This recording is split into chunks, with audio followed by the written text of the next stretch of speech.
doing this evening? Y'all all right? Yeah. Okay, so I'm going to ask that one more time because we need to bring the energy up just a little bit. So are y'all all right? Yeah. Okay, I feel a lot better about that. Never been afraid to say what's on my mind at any given time of day, cause I'm a renegade. Never been afraid to talk about anything. Anything. Never been afraid to say what's on my mind at any given time of day, cause I'm a renegade. Never been afraid to holler about anything. An ordinary person living an ordinary life will leave behind an empty legacy upon the common mind.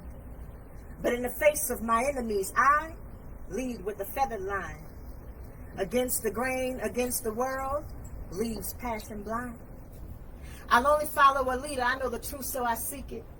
I never fake it or force it. I don't just live it, I breathe it. Yeah. If there's a calm before the storm, I'll tiptoe forward like the Japanese stealth of Pearl Harbor. Then drown myself in vengeance like a train to swallow New Orleans. I'm so focused on my ending, I often forget where I started. Lost my faith and let pessimism turn me heartless.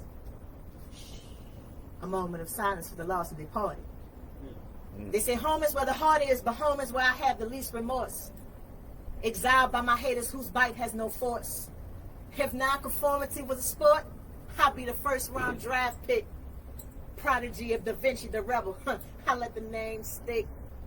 Cause I am the unconventional, aggressive, candid, lyrical.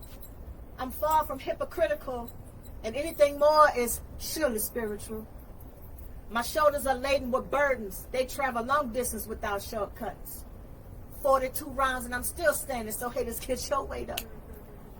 I'm the heavyweight champion of the year. I fight until I fall. Because in life, knowledge is limited to experience. So I'm a freestyle it all. Corn. Let's go.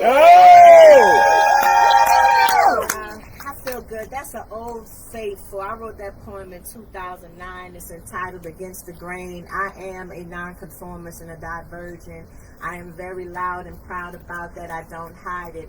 I do not allow myself to be confined into expectations of social ideologies because I believe that they are the original generational curse. I am a social activist, so most of my poems center around that because I build all of my work built upon the premise that culture is the original generational curse because we must challenge ideology. It is the root cause of all of the conflict that occurs between people amongst society today. The hatred between men and women. The reason why women didn't have rights or why women are so codependent or looking towards men for money, and some men forget that they're the ones who established that society because they forget why feminism started, because it was a result of the fact that women weren't allowed to work or vote or even get a loan and get a housing on their own. So that means a woman was to grow up in her home, and if she didn't marry, she was not able to get out and live on her own. She had to live with her parents or go to a husband. So you are oppressing someone in that culture.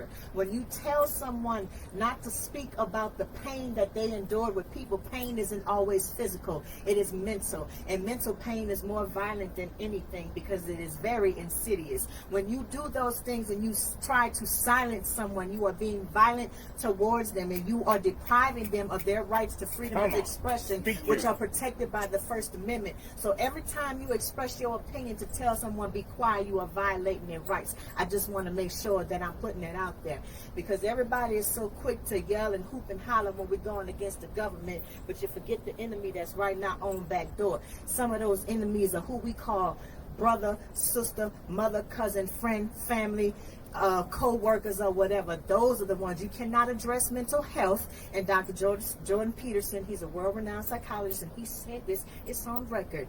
You cannot address mental health without addressing the problems that cause it. So that means you have to address the environment surrounding those people in mental health. And I am forever an advocate and a voice for those who are constantly told to be silenced, and I will not be silenced. If I have earned your follow this evening, you can follow me on Instagram at DEELIBRARIANNE. I'm the Librarian, baby, and ain't nobody like me.